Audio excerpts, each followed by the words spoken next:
How's it going, everybody? Welcome into Armchair Analysis. Today is Wednesday, October 1st, 2025. Hard to believe we're already in October, but year keeps rolling along, and we got to roll with it. And I just want to say thank you guys before we get started for the support on yesterday's video. Sometimes you take a risk when you talk about two teams that maybe aren't in the national spotlight as much.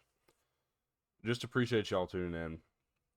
Appreciate the support, all the subscribers gained on that. I was beyond surprising to me. So just thank you all so much. That's really cool, and hopefully you guys enjoy today's video as well. So thank you guys, and if you're new around here, please continue. We're actually 3 away from 200.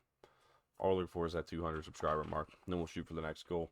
But we appreciate you so much, and with that, without any further interruptions, let's go ahead and talk about today's video and or today's topics. And we've got a few different things. One big one being a game this weekend, Alabama Vanderbilt. We're excited to talk that one. An upset last year. Vandy took down the Tide, and a bit of revenge on the line. But at the same time, this Vanderbilt team looks very similar to last year in the sense that they aren't quite being. Um, they're still not really an easy team to stop. So we'll discuss that a little bit further. Plenty to get to there. But I want to start with the storylines out of Fayetteville, Arkansas this last week. And, Sam Pittman was fired. We talked about that yesterday. But to go a little further, we've kind of talked about how every team that has currently to this point fired a head coach.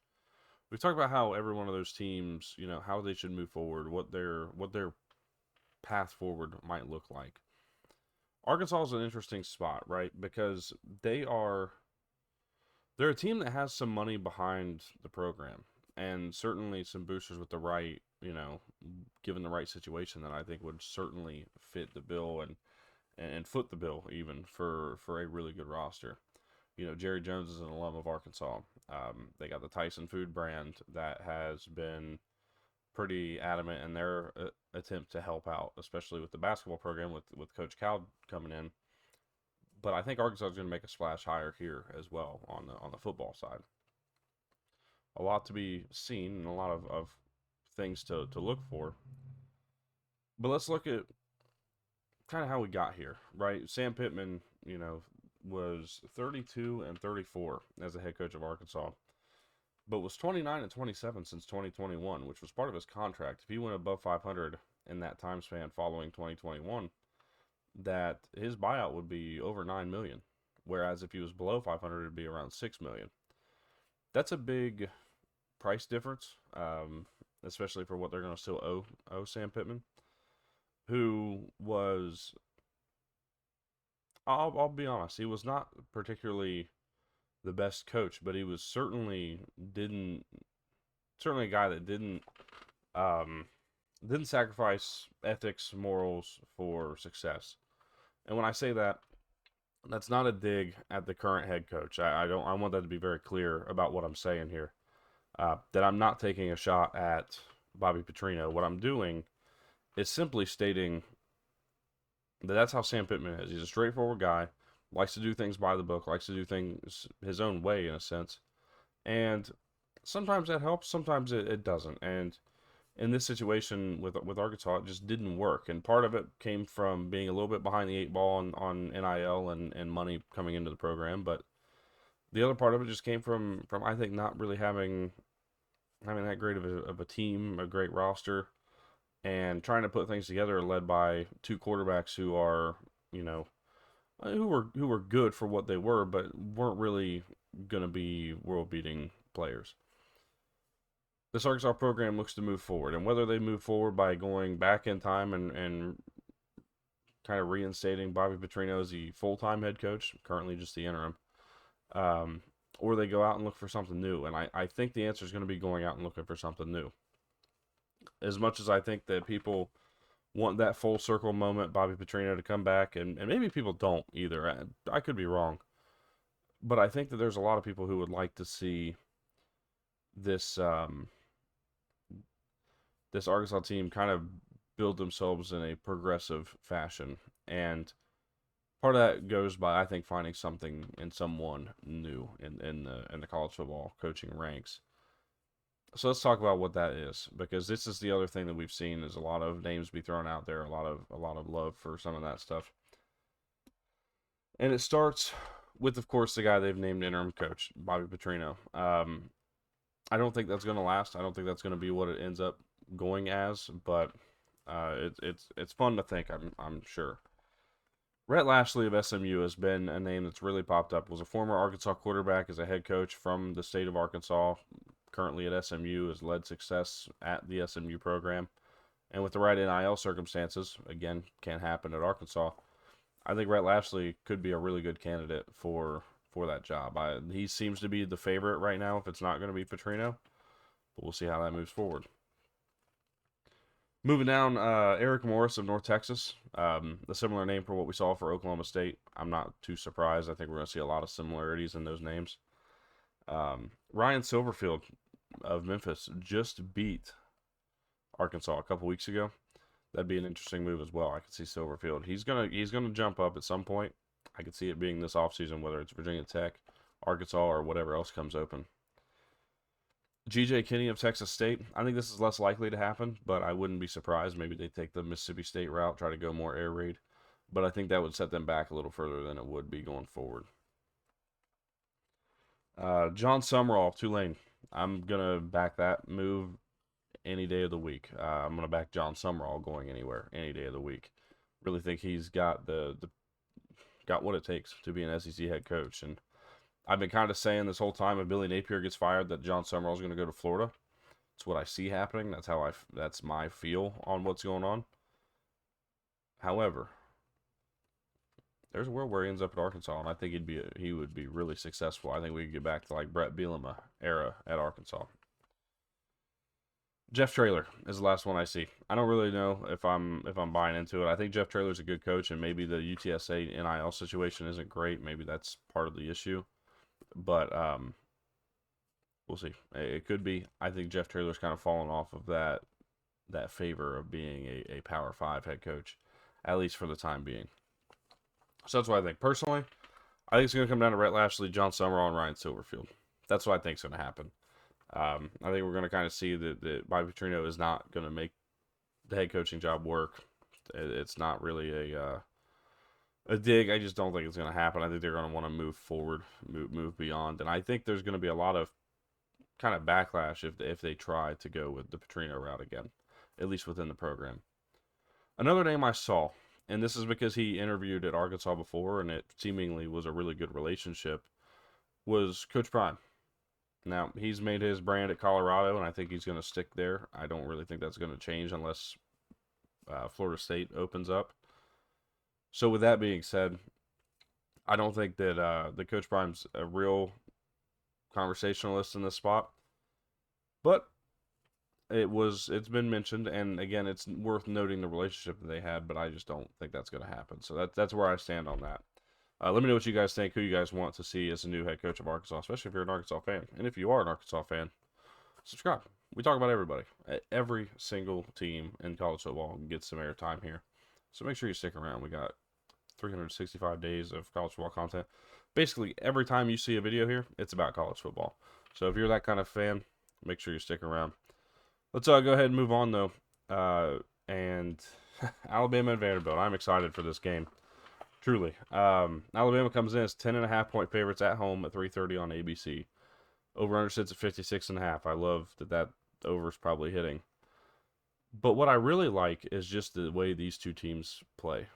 And the way these two teams have figured things out over the last couple of, Vanderbilt last couple of seasons. It's not just a new thing for them. But for Alabama, it is a bit new. You know, last year was a year of, I think, what could have been in a lot of ways. And then you look at Alabama this year, and it started out with a man, we're in trouble. We've witnessed a lot of growth from Kalen DeBoer, from Ryan Grubb as a play caller, to Ty Simpson really figuring it out the last few weeks. I feel like it's really corny to do that whole let the man cook, let Ty Simpson cook type of a thing, especially when I wrote it here. I didn't like that as a quote. I still don't. But what else am I going to say? He's been really good the last few weeks. He's been accurate, been confident, and really playing at a level that should they continue to win games and win them from his arm, could put himself in the Heisman conversation if he's not already. And I think he might be in the Heisman conversation after the way they played last week.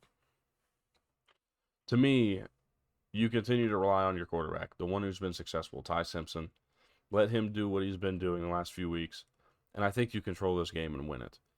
Jam Miller being back, I think, continues to help out this offense and only gets better as the time goes on.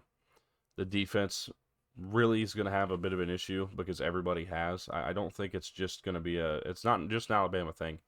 Everybody who plays Vanderbilt has a bit of an issue, and it's because they do what they do so well, which is, for those who don't watch Vanderbilt or think, man, well, this is just some overrated SEC team. You know, they're 5-0, so of course they're ranked. Kind of a conversation.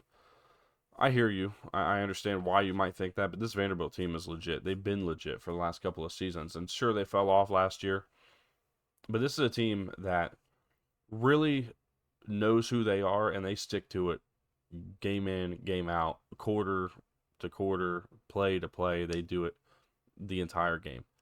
And the biggest thing that they do, and the biggest way that they are the most successful, is the fact that they run this offense in an interesting fashion, right? They do what I would only say like a spread triple option attack. And why is that? Because that's what Diego Pavia is good at. He's a really good improviser.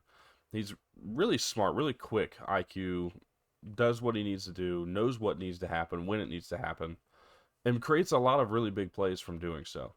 That's what their running game tends to be. It's a lot of zone reads that typically have an option attack. And sometimes they utilize zone read in an RPO sense as well, which also does a really good job in its own way.